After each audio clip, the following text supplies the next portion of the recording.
We are live. How do you know? Heavens. How can you tell? I don't know. Where are you supposed to see it? I don't know. Home. Anyway, welcome to that pedal show. Dan here. Mick here. Hello. We're live apparently, but I don't know where you see the comments. Tell you what. Here we go. Live. There's. Oh. Oh God, this is weird.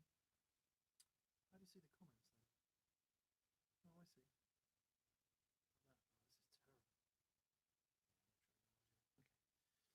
So for all you people commenting, we've got no idea how to see the comments.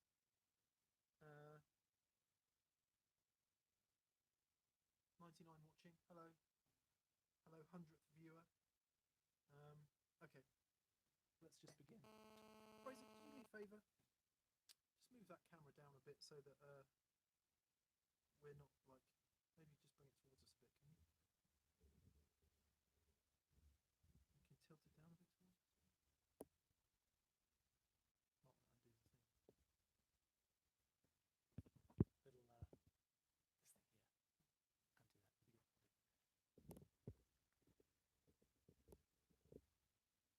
How's that? How's that? Any better? That's a bit better. Okay. Cool. VCQ live. We're going to give it a go. We can only try, Mick. Right, so the show on Friday. Just never do stuff like this with me. Huh? They can't hear us. Okay, hang on. I don't know what we bother. Mince pie. Is that Hear any that? better? Hear the chewing of mince pie? Can you hear us now? It's my third one today. Is it? I've had one. Still can't see the comments. I could. Yeah. Better. All right. Oh, we're away. Right. Here we go. What are you watching it on?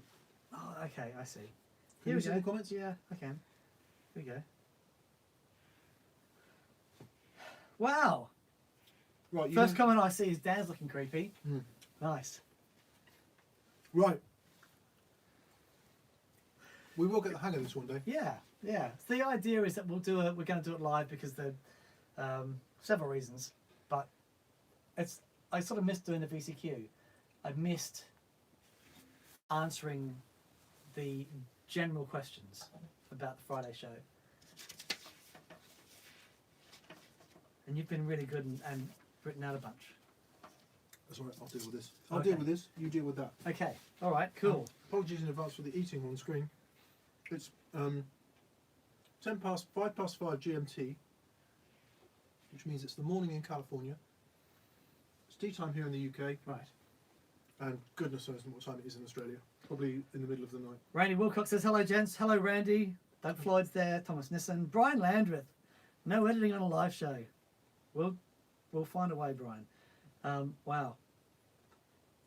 Ollie Browning, James Miller. There's loads. So we'll say hello to as many as you can. Yes. But yes, so let's crack on. Right.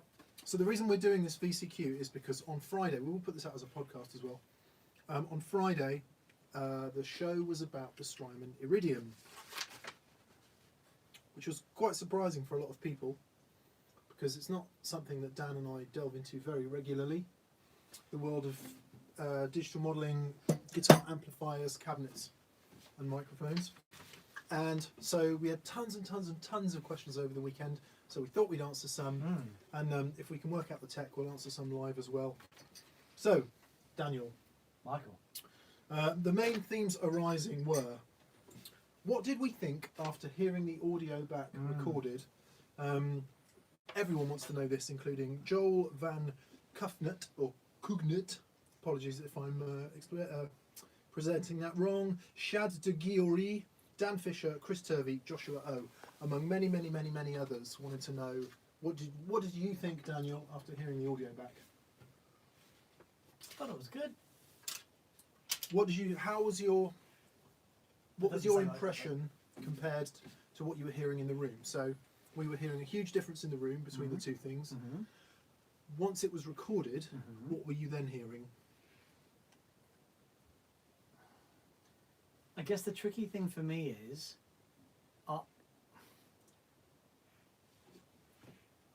normally, right, my job is not to worry about what happens on that side of things. My job is if I get a sound going here and I play, and then you guys do the audio, I have nothing to do with that. I walk away, I'm very happy, I listen back to it, everyone's happy, no one gets hurt. But what was happening here was I was conscious of, okay, this sounds like a recorded thing, and Here in the room. in the room, it will sound like a recorded thing, and I don't know if that affected my performance. I thought so for me it wasn't, the recorded thing's a big question mark for me anyway, because I'm looking into this at the moment, but it was more so, how did that affect my performance? But if you can set that aside to 1 second, the question is, what did you think of the recorded audio? But the thing is, I can't separate them, because I thought my performance wasn't as good. So you were hearing not very good playing, is that what you're saying? From me, I was hearing me not being connected. Does that make sense? That's really interesting, because I thought the recorded tones were really great. Yeah, I'm sure. They were not as, there wasn't as much treble on some of the sounds. And maybe that was it. Or the top end was different. We asked Fraser when he did the audio to deliberately not EQ the Iridium at all, so you were hearing the Iridium straight up. Right. I mean, there's no recording in history. Speak louder. Oh, okay. We got to speak louder. Right. There's no recording in history that a guitar tone hasn't been radically EQ'd. Sure. Someone's going to prove me wrong, but the vast majorities of guitar tones you hear that are recorded have been radically EQ'd. But we didn't do anything from the Strymon. Maybe did you drop off a bit of bottom end? Did you do any filtering on the bottom end? No. Okay. No. Fraser's nodding his head that he didn't. So if I was recording those two sounds, I would have added some high back in to match the valve amp, so that you weren't hearing so much of a difference in EQ. But I thought the recorded sounds were really good, and a lot less different than the sound in the room. So the point of saying that is, once the recording process has taken place, some of that colossal difference that you're hearing is taken away. Sure. Yeah. Sure. But you weren't hearing that. No. I think. Look, they sound great. I've taken the Iridium home and had a play with it in my little studio, and I've managed to get some really good sounds. But it's one of those things I've got to sit down with and sort of get used to it, get used to how it works in that particular environment. I think for me, one of the issues was the PA. It was just that. I don't know. There's something about it. The guitar sounds through a PA. Well, we should come on to that then, because a lot of people said the comparison would have been much better in the room if we'd actually taken the amps, put them off somewhere isolated, mic'd them up, and heard them back through the full range flat response in the same way that we were hearing the Iridium. So take the amps away, mic them up, and then listen to them back through the full range flat response alongside the Iridium. But that's happening on the show, isn't it? That's exactly the point. That's what you're hearing out there in YouTube land. But of course, what these people said, Santiago Rui, Matt Roberts, Greg Spear, Dan Daly, Colin Mortimer, and David Chiarello, among many others, said, Fooey, you should get the amps out of the room and listen to them back through the full range flat response for it to be a more accurate comparison, because in a recording environment or in a live environment, that's what you would be hearing. You'd be hearing it either back through a floor wedge or through IEMs. Okay. Point taken, except that part of the deal was to actually hear the amps in the room. So, Sure. Yeah. Yeah. Yeah. That's very interesting. But you must have done your fair share of recording in control rooms when you're hearing the guitar through the. Yeah, I've always found it tricky. Yeah, it's not. It doesn't. I have to struggle. I struggle. I've been in recording sessions where I've had to sit in with the amp with the headphones on, and almost gaffer tape the headphones to my head, like really, to have them on really tight. Yeah. So that as little, so I could hear the track for one. Right. But unless I'm in the room with that that's moving, I find it really tricky. That's what I find. I can track if I know the parts, and I just got to put parts down, and there's no interaction required between me and the guitar, and they're just parts, just tracking. I can do that all day long with studio monitors. Right. But getting any sort of feel or performance, absolutely 100% requires guitar speakers. Right. For me personally. Yeah, and I mean, I feel the same way. You know, and again, I'll reiterate that doing this show has ruined me because we've been able to sit here with these amazing loud amplifiers and experience that interaction, but it's not reality for so many people. You know, and even just being in the studio with this last week and playing with it, it's been okay. Totally, it's having those simple options. Yep. I love that. You know, so you don't get that, what do you call it, option paralysis. Yeah. And so really quickly being able to dial up a few things, track. Actually, that was brilliant. a point that quite a few people raised. They said, well, come on a minute. You guys are saying you struggle with things like, we'll come on to Helix in a minute, but you struggle with things like Helix and Kemper. And one of the reasons we like the Iridium was because it has a very limited feature set and not too many knobs and 0 menus. And a couple of people said, well, really? You know, you guys have the most complex pedal boards they've ever seen. You have devised a complex digital switching system. Well, analog, but digitally controlled. Yeah, see, I fed him that one. So how come you can't understand these things with menus? And my answer is, well, literally, song starts, off we go, everything's great. I don't know, maybe, as many of you will be able to empathise with, that first song or two in the set is where you get everything nailed. Right. Where I do anyway, where I go, okay, my overdrive's a bit loud, distortion's not loud enough, my fuzz needs to be slightly different, my delay's a bit too loud, just because of the room or the band or how close you are to the drummer or the bass player. And literally in between singing the first line of the song and the second line of the song, I can bend down, tweak what I need to tweak, up, and I'm in the game again. Yep. Or even halfway through a bend on something, you know, or just hold something for a second. But if you've got to do 4 button presses to get to a menu, but you can't remember where it is. Now, there are lots of people who are absolutely all over their Kempers and all over their Helix, and for them it's not such a big deal. I don't know. I think if you're in the studio and you've got time to sit down there and dial things up, you know, so like as a session tool, amazing. I've worked with producers when I was in the studio with Biffy Clyro. The producer had a Helix, had a Kemper there. Yep. And he, now, funnily enough, he didn't use it on that session, but he did use it to sample the amps that we had there. Yeah. But I can see how if you've got, all right, in this one part, I just need a really heavy tone. There's a diesel in the Kemper. Yeah. Right, you know what I mean? I think that thing where if I'm at a gig and I just need, all right, I've just got to just change something quickly, having the knob there to do that. Because I don't know about you, but when I'm playing, my mindset's different. I can't just switch that side of things off and then go into Uber. No, I become entirely blinkered, myopic. I can't even do basic things when I'm in a performance mode. I can't. Like, for example, I programmed some presets into the DD500, and I couldn't remember how to change the presets. Right.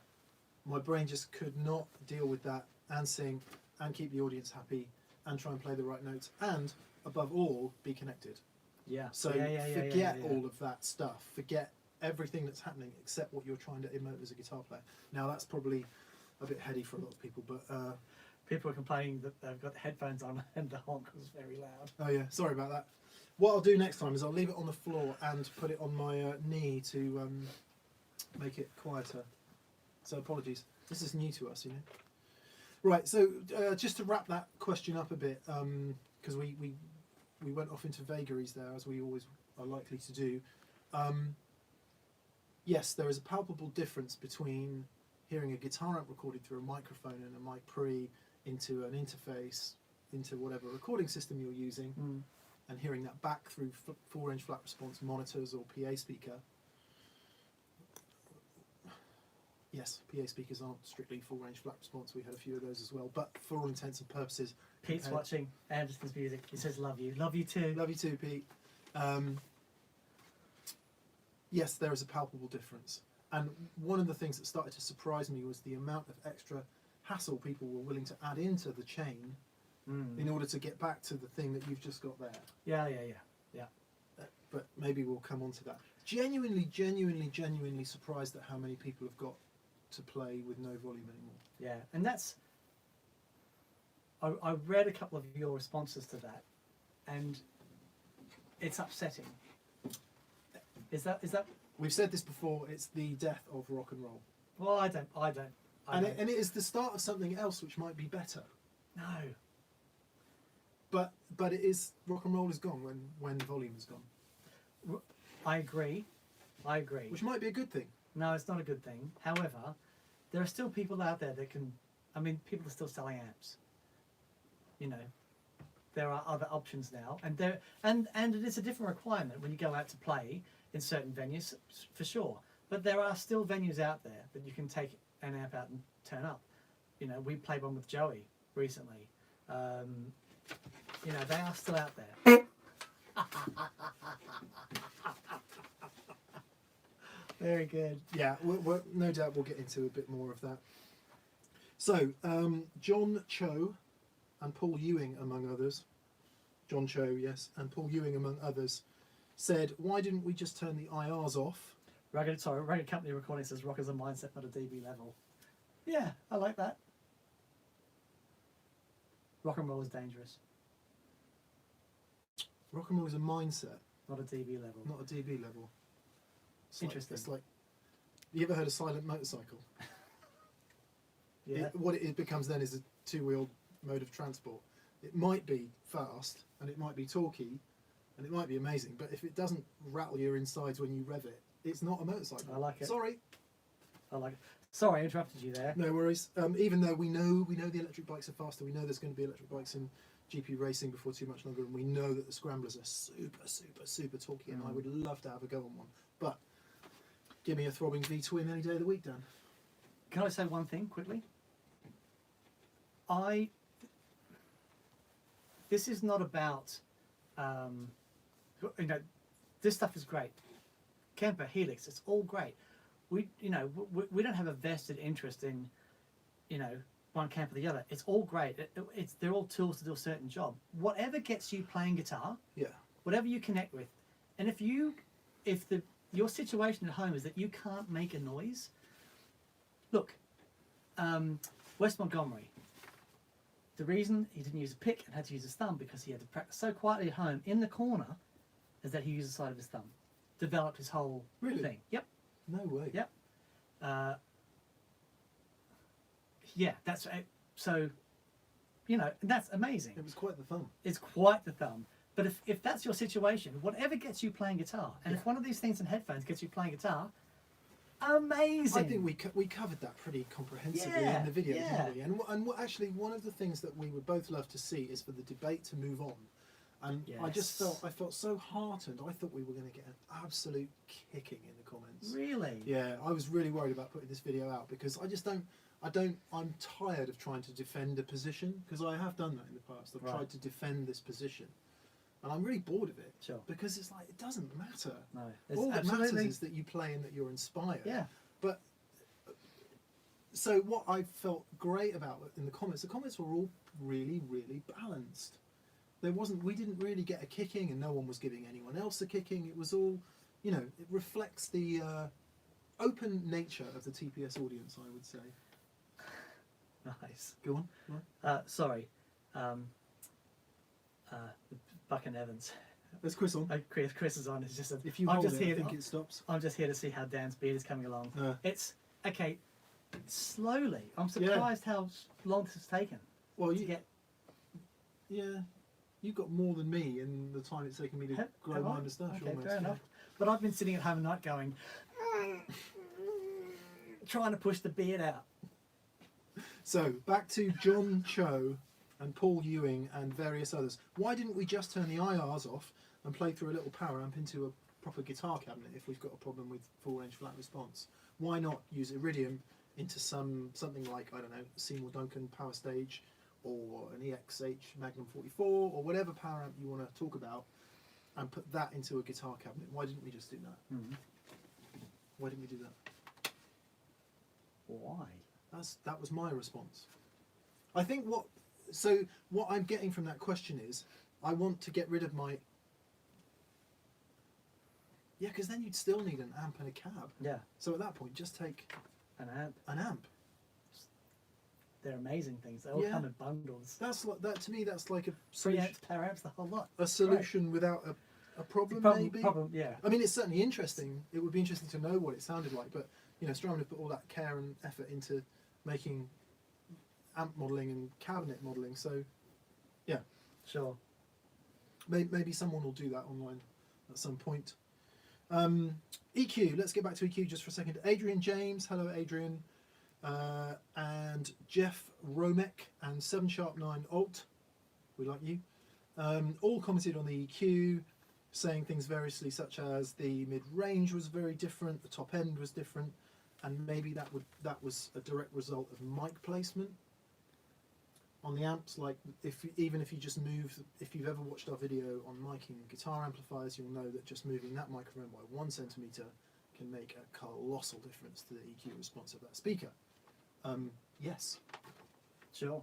it's just a massive grey area. Mm. You're never ever going to get to compare apples with apples, as it Of were. course. Because you would never record a track and not do something to it. No. As well. Fraser, would you ever record a guitar track and not EQ it? There you go. Ever? No, he's shaking his head. Yeah. And he knows what he's talking about. It probably did happen once upon a time, but then they invented Pro Tools. Anything interesting coming in on the waves, Dan? There are loads. Yeah. We've like 771 people are watching us right now. And David Jacob says, how do you think it compares to Two Notes Torpedo Cab? For me, that question is, what do you, what do you think of the difference between an AC30 and a matchless DC30? And it's like, well, they're two different things. They sound slightly different, and you might prefer one over the other. yeah, and they are different tools for different jobs. So the stuff that I know about Two Notes, you have to have a preamp plugged into it. And You need more stuff. Exactly. And the thing, why this works, is you don't need more stuff. You plug your guitar into that. Yeah. You can choose your amp, choose your cab, choose your room. Yeah. Turn a knob. Which is why it appealed to us. Yes. Because there's no menus, no diving for things you can't find. What did I say? Spend half an hour trying to find a sound I don't like. But in all seriousness, I think you're far better off spending that half an hour finding a sound and then learning to work with it.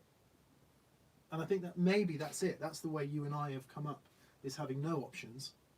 Therefore, you've got to eke what you can out of limited options. Sure. Whereas if you've got 2,000 options, I just don't know where to begin. Saint Set says, do you think the Fender Tone Master is a good compromise? I haven't heard it. We're getting sent. They're being sent. Okay. I had a conversation with our very good friend Neil Witcher at Fender just recently, and they're sending them. Can I just throw one thing, just quickly? Just keep talking and just see if this is any better. Is that any better? Is it any louder? Can you turn it up? You can probably turn the gain up, can you? Or is it just quieter? Is that louder or quieter? Here we go. Tech friends out there. Worse sound. No. Someone says better. Someone says no. No. Quieter went down. Worse. Okay. I'm just so against using iOS things. Okay, we just got to find a better way to do it then. Yeah, we do. We will find a better way to do it. We'll find a better way to do it. We'll spend ages and loads of money. Yeah. And then I think we're going to get that new Blackmagic thing is what we're going to do. Oh, anyway, really? Yeah, Cool. let's move on. So EQ, we dealt with that. Yeah, of course you can keep tweaking EQ all day to your heart's desire to just And that really, as Dan said earlier, you know, he sits there and plays the guitar, and he leaves the audio to Fraser or me. Just not your problem, is it, by that point? No. And I think if you're recording a track, it's the engineer or the producer's problem. You know, you don't want to get too involved in all of that stuff because it's their gig. You know, it's their expertise at But that point. do you think? Because I'm finding this now for the stuff that the stuff that I'm doing. I'm finding that I have to have at least a sort of producer's head on when I'm doing these tracks, because I'm trying to learn how to take that guitar sound, record it, and make it work in a mix, in a song. And it's a whole different world. You know, so if you're a guitar player who is a producer or understands that stuff, I think it puts you in a much better position. See, that's not me. I'm a guy who plugs in the amp and just goes, yeah! And then... Well, it's a different skill set, isn't it? You know, when you're performing, you don't want to be thinking about anything except performing. Sure. And emoting something and doing the thing that you have to do. You know, at the very least, playing the right notes you ought to concentrate on. But I had a track, and then it sounded like garbage, and I came in and then it was like 2 minutes, and Fraser goes boop, boop, boop, boop, boop, boop, and then all of a sudden everything's sitting right, and it's like, wow, okay. Yeah, well, that's the... He's been to university, he's got the degree, he's worked in professional recording studios, that's the thing, isn't it? I don't have to work hard to be able to do it. I'll, you know. But I like the way, you know, Pro Tools, Logic, Cubase, I don't know, Ableton comes along, and everyone thinks that because they've got the software, they can then make music. And, you know, some people can, some people are sort of natural to it. But blimey, O'Reilly, it's a whole different skill, isn't it? Yeah. And set of skills. Sorry, complete tangent there. That's good, tangents are good. We could keep going for hours, you know this. I was looking at Pete Thorne's live sessions, and they go for 2 hours plus. We could easily do this Yeah, for 2 yeah, hours. yeah. Dan and I are actually flying to Greece. We are. Very, very early tomorrow morning. So, what are we doing in Greece, Dan? Oh, don't tell anybody. Yeah, it's all top secret. Yeah, it Woo! is top secret. It's really exciting though. More news early next year, hopefully. Yeah. There you go. Right. So, on the subject of what people thought out there, what people thought, we haven't really answered the question what we thought hearing the audio back. Mm.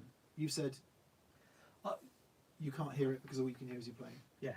I can't. It's really hard for me to separate my performance from the audio thing. When I listen to you play, I think it sounds great. But I listen to me play and I'm going, oh, no, I'm not there. But you know, everyone's hypercritical of their own playing. Yeah, you are until you. I've turned a massive corner recently. Have you? Yeah, in every aspect. Turn a corner for me, would you? Every aspect of my life. I've been studying some psychology and some philosophy, and I'm at a point where I've stopped giving a crap about pretty much everything. You're still showering and stuff, right? You're Yeah, still... no. So, not worrying about the stuff that doesn't matter is very different. Your hair still looks great. Than not worrying about anything. I'm not saying like, you know, just crash out and don't worry about anything. I'm saying stop worrying about the things, A, that you have no control over, Okay. and B, that don't matter. Okay. And it's been quite the revelation. It's freeing. But everything matters. That's my problem. Yeah, I don't know. Well, the things that you can't change, they matter, but you can't change them. So Sure. you've got to stop worrying about them. Anyway, that could go on for days. A strange beardless man on my... Never get used to that. Okay. Pete Already just got best hair on YouTube. See how close I was to being ginger? Yeah, wow, dodged it. Well, Yeah. you know, you would look good. I would. Yeah. I I mean, you do look good, but as a dark auburn... no, I'm digging myself a hole here. it'd have been closer to Astley, wouldn't it? Would have been a step closer. Because I think You could go and do parties he's and a things legend. as a professional yeah. Astley double. Actually, the YouTube should now start a rumour mill about me dyeing my hair. I'd like that. Dyeing your hair? Yeah. Oh, nice. Yeah. I've had a few comments. Do you dye your hair? No, I don't. But anyway, maybe we should try it. I wish I had hair to dye. I reckon we could do one of those. You know, like everyone's got like pink or red hair at the moment. Right. We should do that? What, to me? Yeah, What? The pink toilet bowl thing. I'm up for it. Okay. Right, for all those people going, oh, come on, we just want the VCQ. Ted I says, you guys got a Princeton yet? No, we don't. We must get one. Trying. I'm going to be doing a bit of playing early next year, which when it gets confirmed, I will let out into the world, and I think I might use 2 Pro Juniors for that. I like that. I've been thinking about it. You'll use it for 1 gig, come back, and the 2 rock will be out. That's the next gig. I promise you. Just, well, back into what we're talking about today. Nobody can play loud anymore. Yeah. Not in normal venues, anyway. Right, moving on. Adrian James commented, no. Lots of people thought that the recording was absolutely chalk and day, saying it sounded flat and lifeless, saying that the Iridium sounded flat and lifeless, and that would include Louis Sutil, Garrett Collins, Matt Gilbert, Stephen Munns, Fedboy21, and many others. And they were saying things like, nah, never replace tubes. It just doesn't sound or feel the same. Equally, there were a handful of people who preferred the Iridium, Franken Guitars, Nathan Holmes, and actually Nathan's comment was great. He says the Iridium sounds more like his amp than his amp once it's through his IEMs. So he's using in-ear monitoring on stage, and if an engineer sticks a 57 or whatever, you know, with all due respect to sound engineers, it's there. I'm off doing the next job. Now, if that was me, I would move the mic. Sure. Personally, I would, and risk the ire of the sound engineer going, "Please don't move my microphone." I would say, "Well, I know the speaker, and this is where it sounds nice to me. So, if you wouldn't mind, it would be good to have it there." But that doesn't always happen, or you know, it ends up kind of pointing across the speaker, or it ends up getting kicked or whatever. So what he's saying is that can often result in a really rubbish sound through his in-ear monitors, and actually what Iridium does is irons all of that out and makes it much more consistent and a better sound. Yeah. I mean, having one in your gig bag in case your amp goes down as well. A couple of people have commented on that as a, you know, if you had to, great. Well, it's a. Do you know what my if my amp goes down amp is? What's that? Yeah, totally. This fits in its little gig bag. That fits behind the driver's seat on the back seat footwell And a mini. of my Mini. Very nice. It's a bit more expensive than Iridium, but I'm not going to say the next thing. Yes, we know the sound's quiet. We can only apologise. We'll get it sorted. This is a test run, so thank you for coming along and being a part of the test run. So we know volume is one thing we need to fix. Right. So, having said that, some people really didn't like it. Some people really liked it. Actually, the vast majority of the comments were, yeah, of course. Yeah.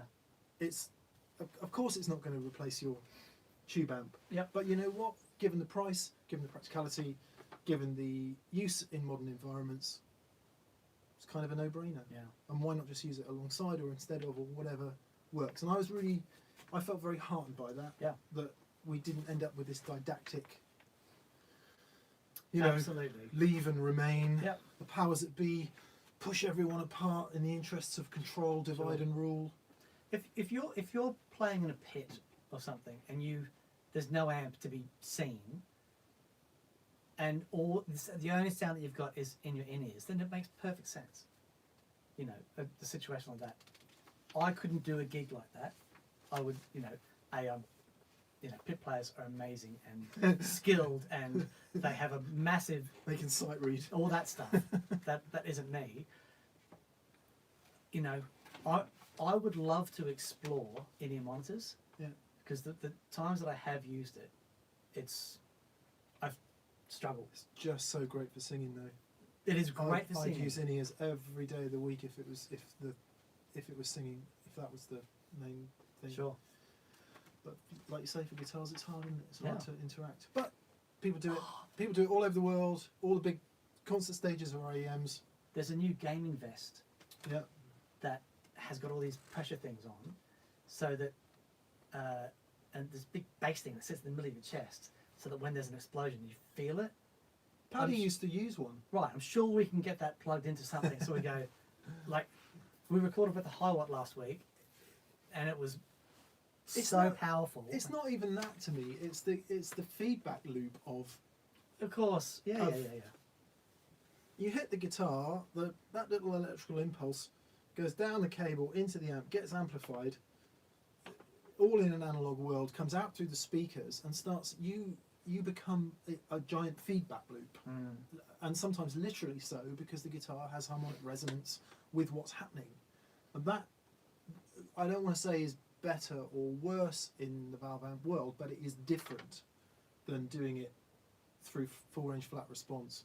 And of course, if it's IEMs, it's gone. Sure. That feedback loop is no longer there. Sorry, just a quick side note. Cam or Sam Sadium says, hello guys, don't you think that guitar-related music industry shrinks year by year, and owning and using an expensive and heavy tube amp is getting pointless? After all, 1% of the guitarists play live. If you're a guitar player out there and play live, and you're watching, just comment and say, I play live. If you don't, just say, I don't play live. I'd be really interested to see. What was the chap's name, sorry? Cam or Sam Sadam. Sam Sadam. Yeah, okay.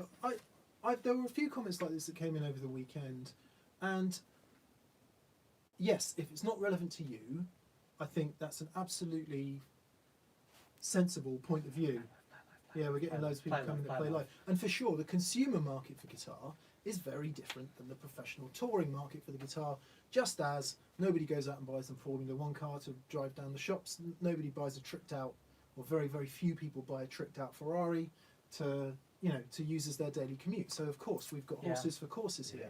However, what I would say is, just because that's not your situation, it doesn't mean like you need to defend it and go, well, I can't do it, so why shouldn't anyone else? Why should anyone else do it?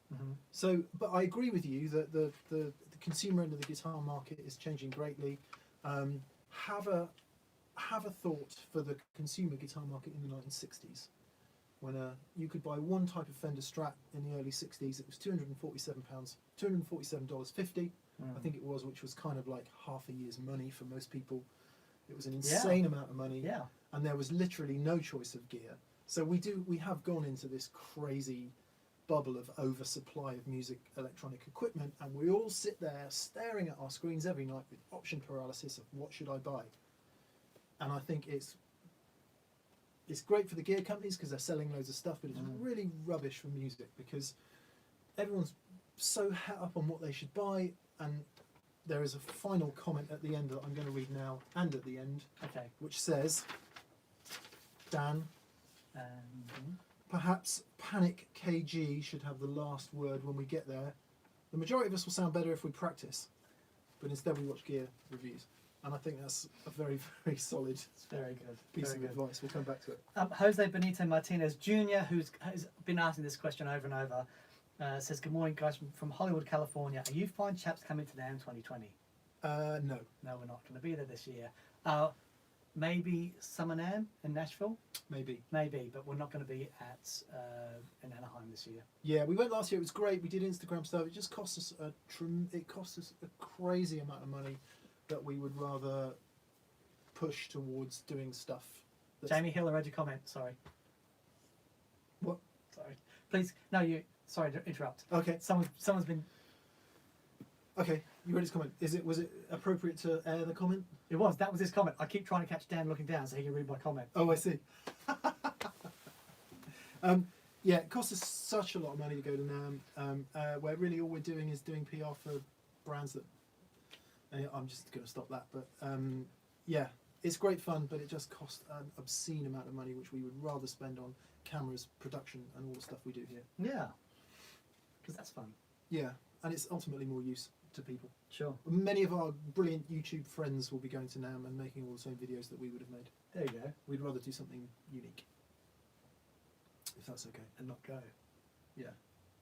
Yeah. But not the NAMM o'clock news. Yeah. Like it. So there's me.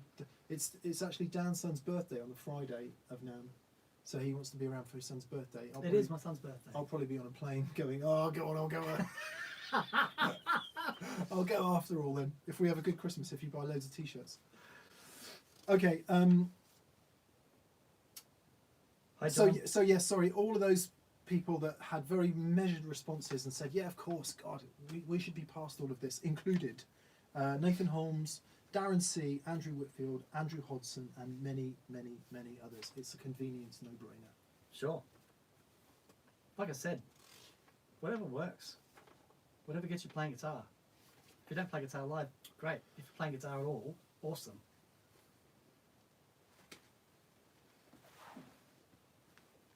Next video lesson, Dan. It'll be out Tomorrow. Tomorrow.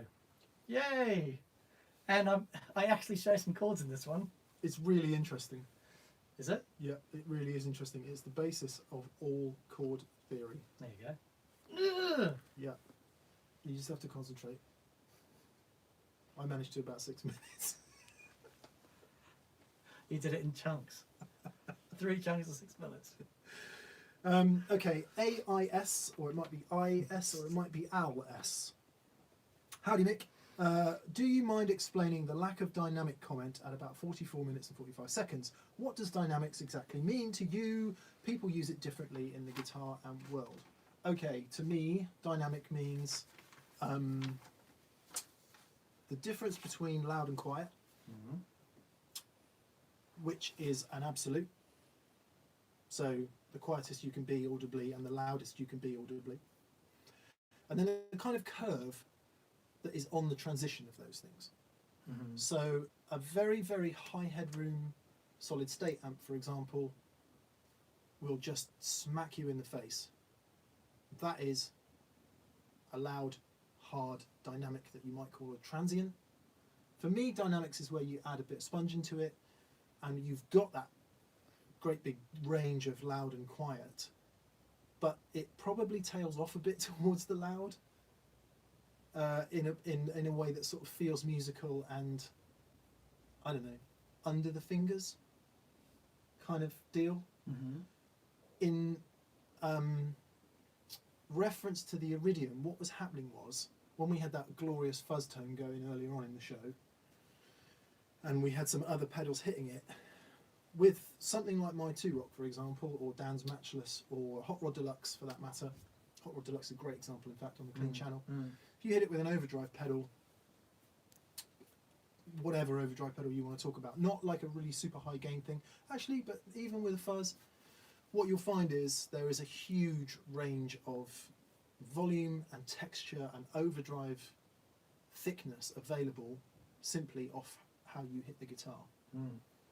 If you then add in your guitar's volume control, it's just infinite amount of variance. What I found the Iridium was doing for me was taking away a lot of that variance, and it just wasn't there in the way that it is there with a very open signature. So when I say dynamic, I mean the ability to vary the everything. Are you all right, mate? That's really funny comments coming in. Great.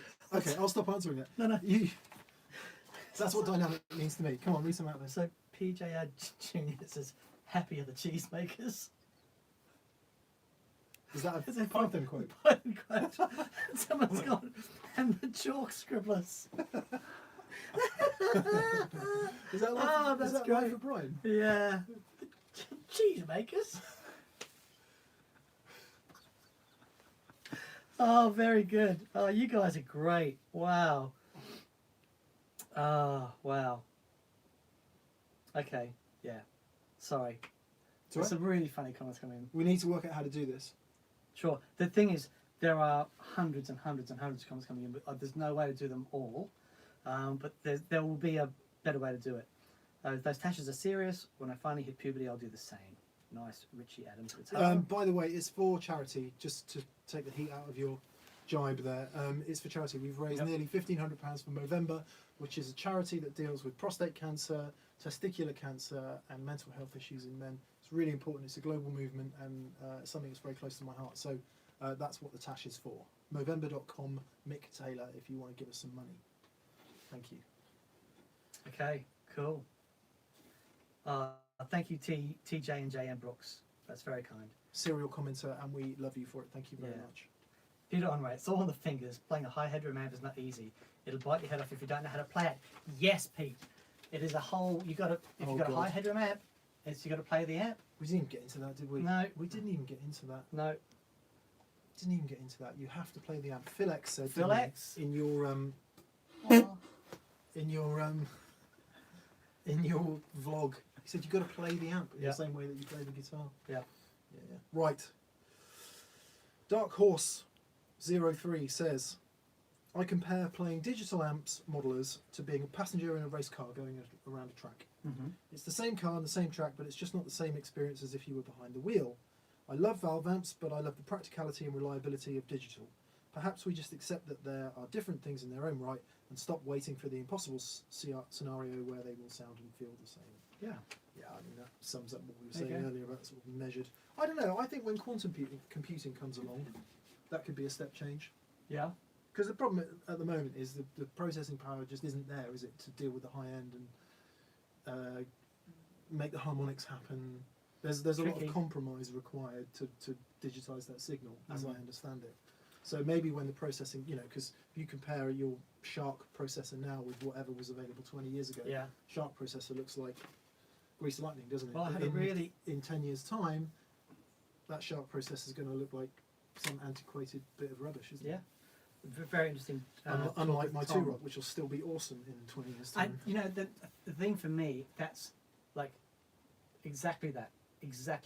That matchless is going to deliver that same sound, and that's it. And I can, the other options are only ever trying to get that. It's like, okay, but I've got that. That's the sound I'm connecting with. They'll have banned guitar by then. 20 years' time. Okay. We'd all living under some totalitarian state that will ban guitar. It'll be just like Joe's Garage Come True. And they never played again. A few people also mentioned that different IRs really would make a difference. Yeah.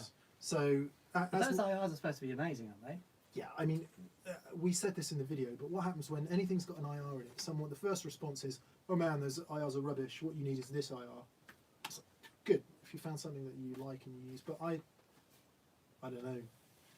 I would trust Strymon's ears on that, Yeah. and there might be others because It's amazing. let's be more measured about it and say that the IRs that are in there all sound very different. So it stands to reason that anything else you want to load in there would sound different as well, and you might prefer that. Mm.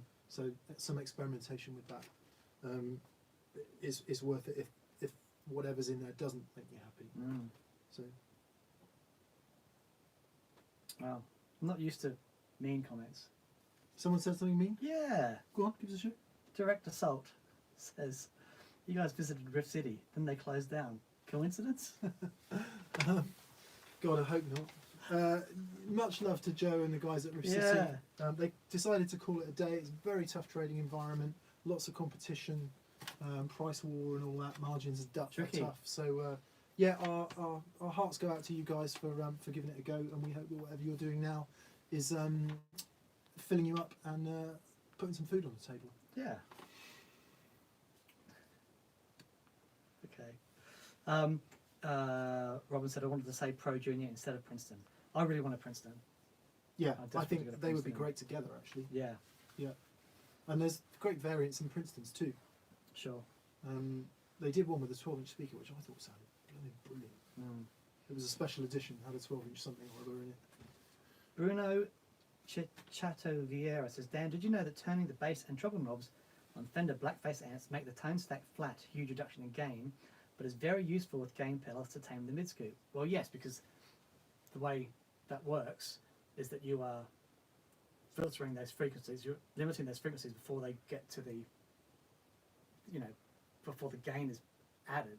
But so, yeah, it's the gain of those frequencies. So if you turn those both down, well, Get more mids. Yeah, well, you get more mids, but that you are reducing the overall gain.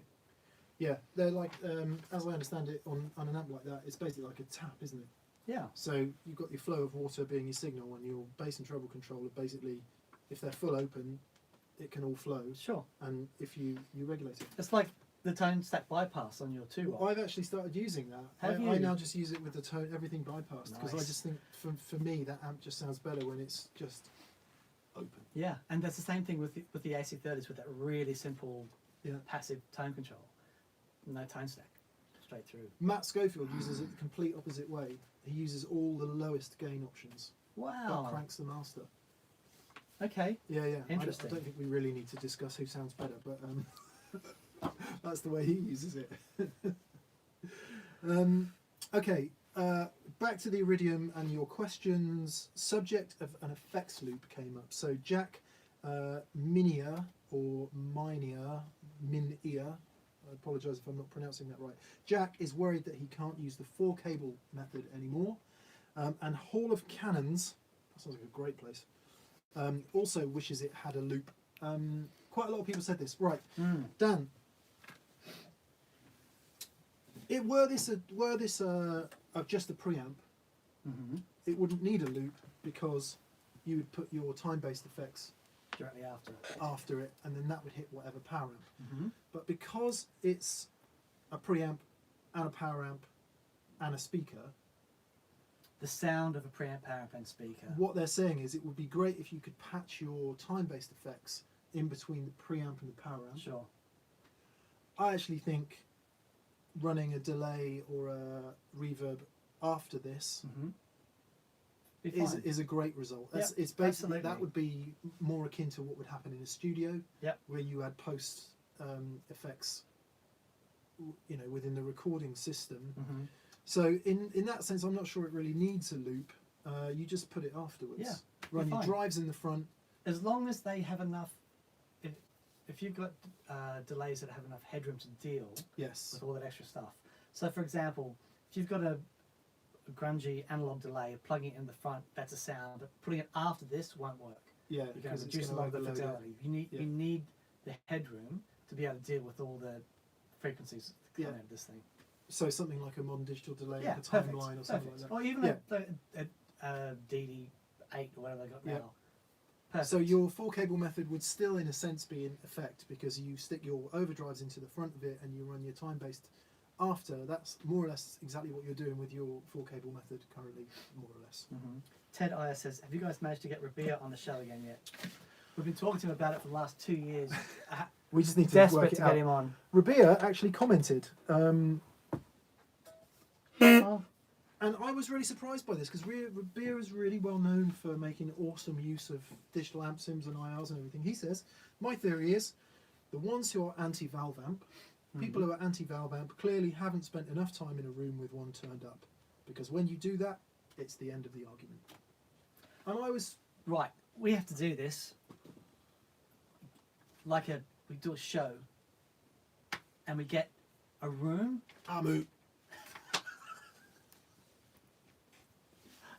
Just have people come and experience it. That's what I want to do. I want people to experience it. I don't want to defend a position. I am No. done defending a position. I'm not going to defend a position anymore. Definitely. It's like But whatever wouldn't that be great? whatever makes you happy is the thing that you should do, apart from like robbing banks or killing people and shit like that, because that is not good. You But- put 20p in the thing, door opens up, on a conveyor belt, someone hands you a Les Paul, hand it back and out the door. That's TV gold. Call Roger Melly. Let's get him to produce it. Brilliant. One of my favourite ones. One of the themes that came up a lot, and I won't read out about anyone's name because, anyway, the chestnut of the audience don't care anyway. Ah, man. The audience couldn't tell whether you're playing a Dumble or a Line 6 pod, so why should you? I think this is a good note to end on. No, we got loads. Have we? Yeah, Okay. yeah, yeah. All right. I saw this. I read this with interest. It's quite a common opinion, to be fair. Yeah. So, my take on this. Yeah. It's not that I don't care what the audience hears, but if I am inspired by my sound, I guarantee you the audience is going to hear the difference. Whether or not they they'll experience the difference. Because if I'm more connected, If they I'm going to perform better. if they give You know, anything resembling the merest crap. Sure. Because I've done so many gigs where I've been over the moon with my tone, Sure. and I've got a bunch of people going because they don't like the music. Fair enough. Yeah, but I'm in that situation, you know, I figure I've got a limited number of gigs I'm going to play on this planet. At least I'm going to enjoy it. You know, I'm going to enjoy it. Absolutely. It's my favourite thing in the world to do. Yeah, me too. You know, I'm going to make it sound as good as I possibly can. And because when it does sound right and I'm connected, it's what's kept me in this crazy Peter Pan mental state for way too long. Yeah. Because it's the best thing ever. Yeah, I agree. And you know, we've probably all done our share of function gigs, wedding gigs, where people genuinely couldn't care. All they want to do is dance or whatever. And you know, and I would never take anything away from anyone who does those gigs because they're well paid. They can often be really good fun, etc., etc. But I just stopped doing them because it was killing me. It was killing my will to be interested in music. Yeah, sure. To be doing it for people who would honestly rather have a DJ. Sure. So I want to play music to people who want to hear it, which sounds very doesn't sound that complex, but it is quite a lofty ambition when you play the guitar. Yeah. No. Well, no, I Equally, I'll stand up in a pub with an acoustic guitar and sing Oasis and Robbie Williams songs all day long, happily. Yeah. I'm really super happy to do that. But I don't know, electric guitar is something palpably different for me. Well, it involves others. Generally, doesn't it? Hopefully. Cool. Okay. Any more interesting? There's loads. Boy, oh boy. There we go. Thoughts? Thoughts on Vox new tubes? I haven't really. No, we I haven't don't. really played one long enough to No. to get to it. However, that electronically it is a valve supposedly. One thing I have been impressed by are the tiny little tubes. So whatever it is that's in the Blue Gamp one, Victory have also used something in the V4 pedal preamps. Although they are, to be fair, they're more like traditional preamp tubes. But certainly the mini tube in the Vox in the Blue Gamp one has been great. You know that's in the power section? Yeah. So clever. Yeah. Yeah. Would you use Iridium or would you use a Blue Gamp one? Different things. Blue Gamp one is a power amp as well. You plug it into a speaker. Yeah. Um, Well, okay, so you've got the Iridium with a full range flat response monitor, either fed back to you via the desk or something you're carrying yourself, mhm. or the Blue Gamp one into a guitar cab.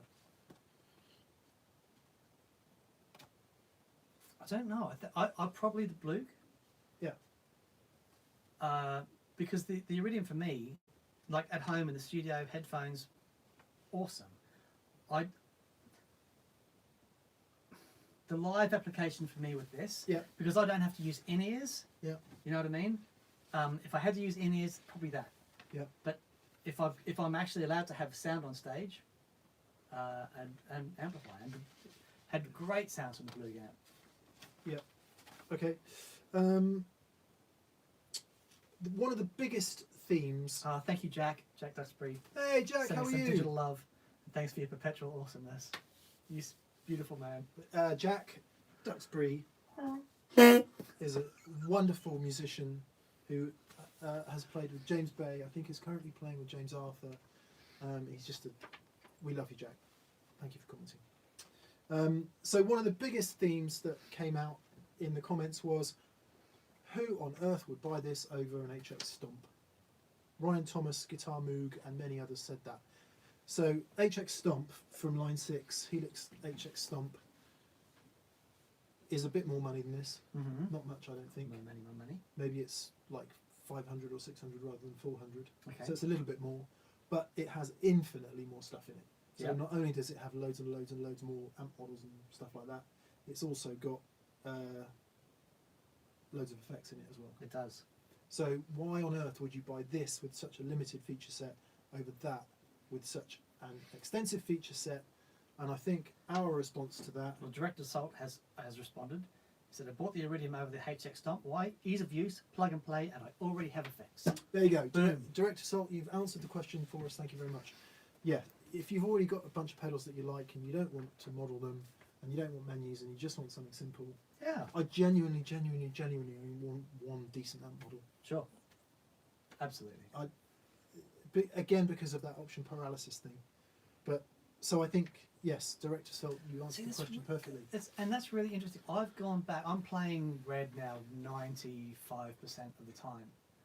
I'm finding that, I mean, every now and then I pick up Butters and Les Paul and the Gretsch and stuff and still get great sounds out of them. But I'm finding I don't know, even just exploring the limitations I have with Red, because it's this beefy thing and I just feel connected with it. Yeah, I'm even just limiting myself to seeing how much I can get out of that guitar. Yeah, well, as we said earlier, dealing with the limitations rather than trying to explore all the options. They are ostensibly the same thing, but with vastly different results. Rob Flack says, "Is the horn sick?" No, it's not, Rob. People were moaning when we were honking it that it was too loud in their earphones, so I've just dulled it off a little bit. Who else have we got here? Evan Wood Guitar says, personal preference on an amp to combine with a Blackface Deluxe in a stereo rig. Your guitar would have mini humbuckers. So something with mini humbuckers, like a Firebird or something like that. And you've got a Blackface Deluxe and you want it either stereo or wet dry. Something Tweedy? Yeah, I'd go something with a slightly different EQ curve. Princeton would be great, actually. Princeton would be great. Even though that's not that different. Yeah, or a little Tweed Deluxe. Yeah. That'd be nice. I've had 2061 Marshall would be awesome. AC15 would be awesome. Yes. Victory V40. Yeah, you could Copper. put, yeah, VC35. Honestly, anything that's just quite a nice little tube amp would do the job. Yeah. Or if you didn't want to go tube amp, again, the aforementioned Blug Amp 1 would work nicely. You've got to be careful if you want to mix digital and valve, and I think that's probably a good point to answer this question, Daniel. There were loads of comments on wet dry and incorporating Iridium thusly. So you've got your amp, most widely used valve amp on the planet, Fender Blues Junior probably, or a Hot Rod Deluxe or an AC15, be one of those three I would imagine. And you decide you want to add this to run wet dry. Lots and lots of people, including Nimble Witt, David Rowland, Brian Lewis, Adam James Rogers, Peter Cooper, and many others asked the question, could they use this wet dry with their tube amp? So, the only way that you can do it is to send 100% wet effects to this, as in a kill dry signal. So it's not the only way to do it, but the issue that if you have your one direct sound going to center analog valve amplifier, and then that stereo on the outside, the latency that's involved with the digital processing means that the signal going to the Iridium would never be in phase. You would have to add a delay, a pre-delay to the analog amp to bring that back in phase with the Iridium. But what you could do is just have the dry amplifier and just have the wet signals going to the Iridium. But if you're going to do that, I don't know, there might be other, well, there are 1,000 other options to do it. Check out the video we did with Devon Townsend. So he did that. He's got his Fender style amplifier in the middle and just 100% wet going into his Axe Effects. Yep. Into a little PA thing on the outside. Sounds magic, but there's no direct signal in the Axe Effects. It would be interesting to know where the phase things becomes a problem. So if you put your Iridium speaker next to your Deluxe Reverb, you've got latency from you've just said all this, latency from the Iridium, so that the two things are out of phase, right? if you sent the Iridium to front of house, Mhm. I would suggest by the time it gets to front of house, that phase thing is no longer really an issue because it's a few milliseconds. Yeah, but then you've still got if both are going to front of house, right? So they're both. Oh, I see. Yeah, no, I meant if you were using one as your on-stage monitor and you were using the other thing to go front of Oh, house. that would be fine. So it's not like you can't use them together. It's just if you're trying to use them together side by side to do ostensibly the same Yeah, job. yeah, Is tricky. Yeah, no, definitely. Andrew Nuttall, Mick, how does the vintage Strat compare to Matt Schofield's SVL? If you've had a chance to play it, I have. I've played pretty much all of Matt's guitars. Simon makes a really brilliant He does. Strat It's style very beautiful. guitar, as do many modern manufacturers, and I don't know why, and I can't put my finger on it, and I have no idea why the old ones are different. They just are, which is not to say better, but it is to say different. Mhm. I don't know what it is. I've got no idea why that guitar. Now, what I haven't probably played is like I haven't really spent any time with Mark Foley's very latest big iron pickups. I've got some Ron Ellis pickups that are going in blue. It's probably horribly out of tune. So It's I just, okay. No, we're going to play it. I I just just want to put show some new strings on you it. No, play something it, that. Look, a couple of things that I've noticed. Yeah. See the colour of this headstock here, yeah. right? It Colour shouldn't- of that headstock. Shouldn't affect the sound though, should it? No, but I've never seen a custom shop with that colour. Right. Right. They get a bit closer with roasting. But the Um, other thing is the neck. Can you see that? Can you see that, Fraser? Am I holding it in roughly the right position? And then back of the neck. It has had a refinish, this one, and the back of the neck's probably had a bit of an overspray, so it's not like But there's- absolutely pucker. Yeah, but there's a thing Sorry. that no, but on the neck on this one, it's all lovely and slight down here, and it gets thicker. And like here, it's really thick. They don't do that. I mean, maybe on some of the master built ones they do that, but they just custom shop don't do that where the depth, the taper gets, you know. But is this something that you notice on? Is it a common thing on vintage? Yeah. Strats? Oh yeah. Right. Yeah. Okay. It's a big part of the neck shape. Now they all vary massively. Remember that 60 I had, which was tiny nut Yeah, width. yeah. The John Mayer one is not a vintage guitar, but the John Mayer one's got really wide nut. So and then some of the 60s I played have got really tiny, and then into 62 they get bigger. But again, two guitars, adjacent serial numbers might be very different indeed. So This is stunning. have I played Simon's guitars? Yes, I have, and he makes really lovely guitars, as do lots of people. Dan Acosta. But I don't know. I didn't want to admit it, and I still don't want to admit it. That guitar does things to me that no new guitar does, and I don't think it's just all nostalgia, because No, because you've played things on I've- this that I've never heard you play before, and even to the point where Simon mid shoot stopped and just went, "Well, everything's ruined now," because everything that you're playing the guitar has skewed everything else going forward. it is pretty spectacular. It thing. is. It's And I've amazing. spent most of my adult life adoring Strats and playing them and looking at them. And so anyway, but It's that said, incredible. the guy who owns it, Simon Green, he prefers his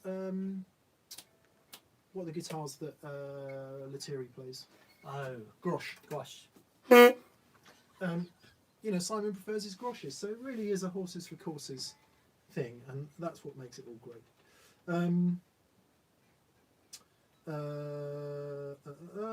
Please say something nice about each other's playing. I'd imagine you guys know each other's style better than anyone else.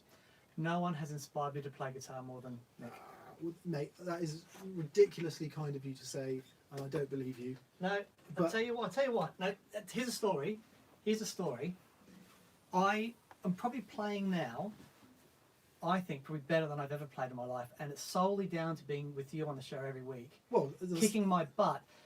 So here's the story. My birthday 2 years ago, or was it 3 years ago? I can't remember. When we were at the Boss thing, and you'd just come back off tour with Rabia, and something happened to you when you were on the road, and something clicked, and you went, "Okay, I'm going to start unleashing the fury." And you turned up to that Boss event, and I had all the sounds, and that's lovely, and you just went, "Mwah," and it was like, sort of freaked me out a little bit. And then it was so good. And so that is sort of, I think, okay, I've got to start putting the hours in and trying to, bring something to the party. And like it's, for me, it feels like there's been this thing. We definitely, without doubt, spur each other on. So sat next to Dan each week in, week out, is I went through a real crisis of confidence back in the old studio, I think, because your harmonic interest and your knowledge of theory and the way you put beautiful chords together and your use of effects, it's textural and it's very moving. I didn't have any of that. I still don't have much of that. So I think we do. We spur each other on, and it's great. The thing that I've managed to do, and I don't know how other than these books that I've been reading and doing a bit of ego work, is I've stopped caring, and I've ever since the Ed thing, when I had another existential crisis, I've genuinely stopped judging myself by others. And I'm really trying to do that. Yeah. And it doesn't work all day, every day, but it's like, you know what? How could you ever say that, let's take a famous example, John Mayer is a better guitar player or worse than Thurston Moore? Of course. You might say you prefer the style of music, but you couldn't.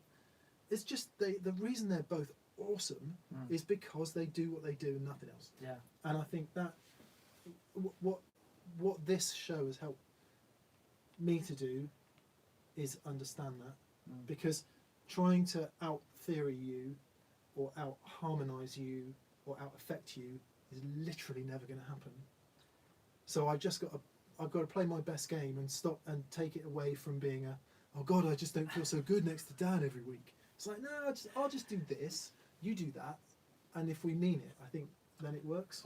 I can honestly say, hand on heart, that I look forward to hearing you play. Oh, mate, come every week. No, but I love it. So we've talked about it before, where you can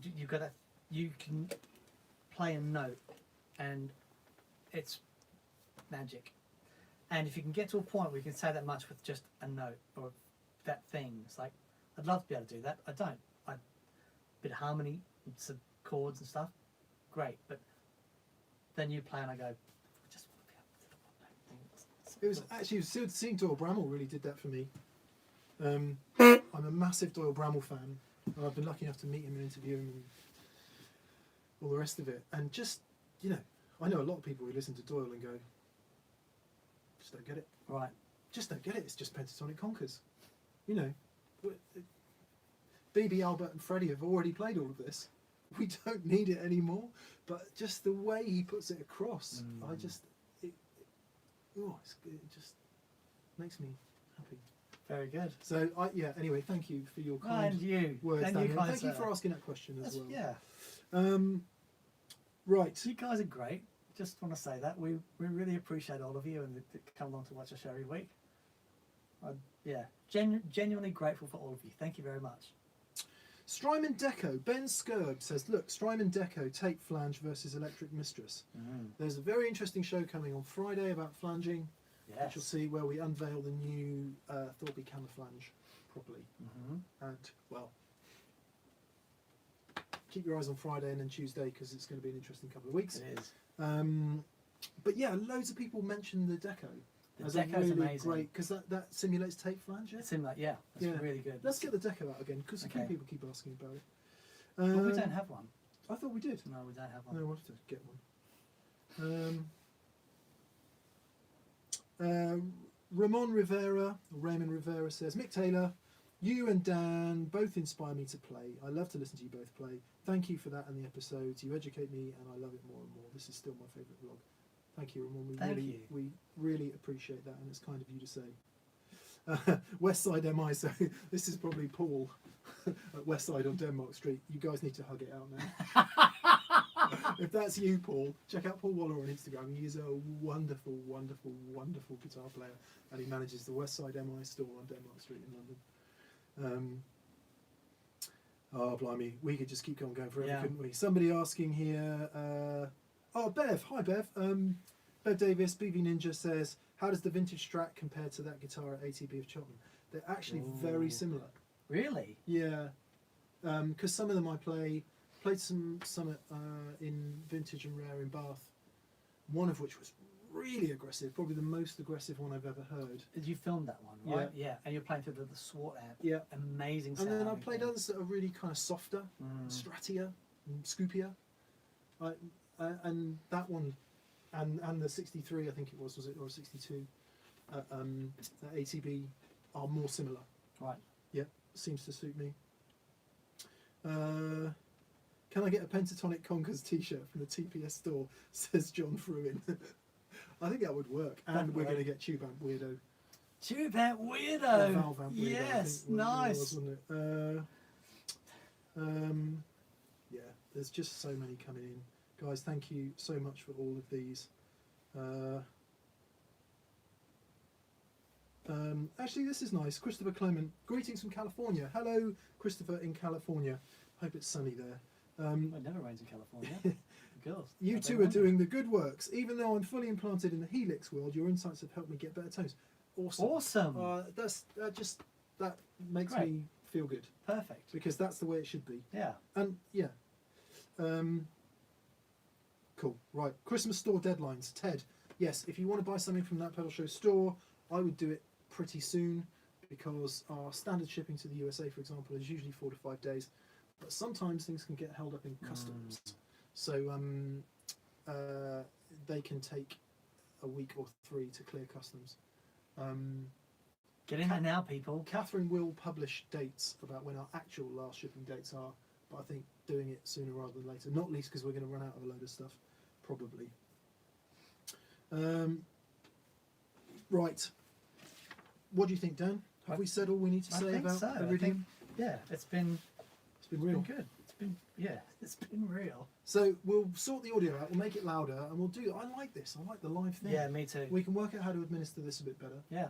And actually get into some serious questions. Who knows? One day, if we do get the Black Magic thing sorted out, we might even be able to have a guitar amp plugged in. It's looking crazy. Which would be amazing. Rob Flax, cheers from Boston. Boston. Hello, Steve from Boston. If you ever watch this.